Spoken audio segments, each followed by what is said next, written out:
Russian forces shelled a nuclear power plant in southern Ukraine, world leaders warned Russia of risking the safety of an entire continent. After being attacked by Russia, a fire broke out at the Zaporizhzhia nuclear power station, Europe's largest. The plant is currently safe, according to authorities, and radiation levels are normal.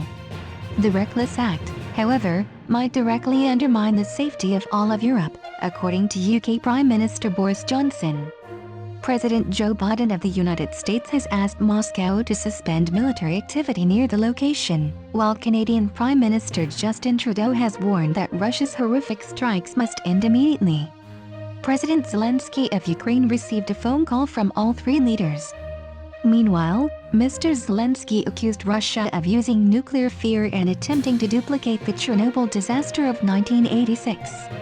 A video feed from the nuclear power plant revealed explosions that lit up the night sky and sent plumes of smoke into the air.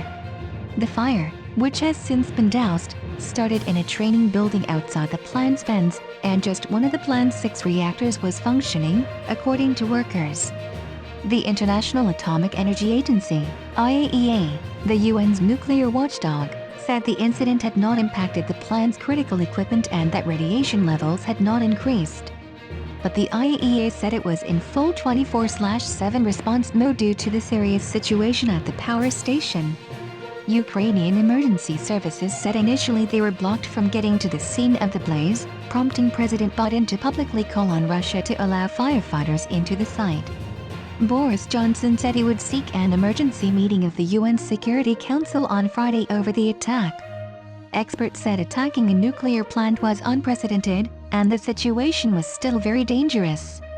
Dr. Graham Allison, a nuclear security expert at Harvard University, said the worst case would be if a fire at the plant caused a meltdown and prompted a release of radioactivity that contaminated the surrounding area for years. However, because to the severe situation at the power plant, the IAEA stated it was in full 24/7 response mode.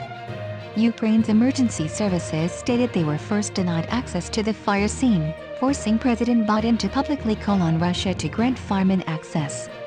Boris Johnson said he would ask the UN Security Council to convene an emergency meeting on Friday to discuss the attack.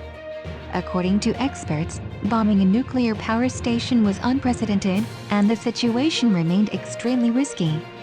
The worst-case scenario, according to Dr. Graham Allison, a nuclear security expert at Harvard University, would be if a fire at the facility triggered a meltdown and the leak of radiation that contaminated the surrounding area for years. But, rather than attacking the facility, he believes Russian soldiers are attempting to shut down the flow of electricity to the surrounding area. The plant, which is around 550 kilometers, 342 miles, south of Kyiv, produces over a quarter of all power in Ukraine. The Chernobyl nuclear power facility, the site of the world's greatest nuclear tragedy, has already been taken over by Russian forces. The news of the latest event in Zaporizhzhia sent Asian stock values plummeting. Residents in Mariupol, a port city in southern Ukraine, are without electricity and water as a result of Russian shelling. The cities of Chernihiv and Kharkiv have come under fire again in the north, while the city of Sumy is said to be surrounded by Russian soldiers.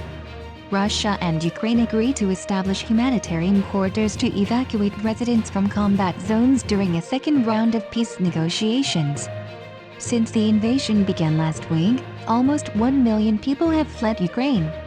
Despite the imposition of harsh international penalties, Russian President Vladimir Putin stated his offensive was strictly on time and according to plan. Because of the West's aggressive comments, he has placed his nuclear forces on high alert. On Friday, Western ministers will meet in Brussels for crisis talks in order to show their support for Ukraine.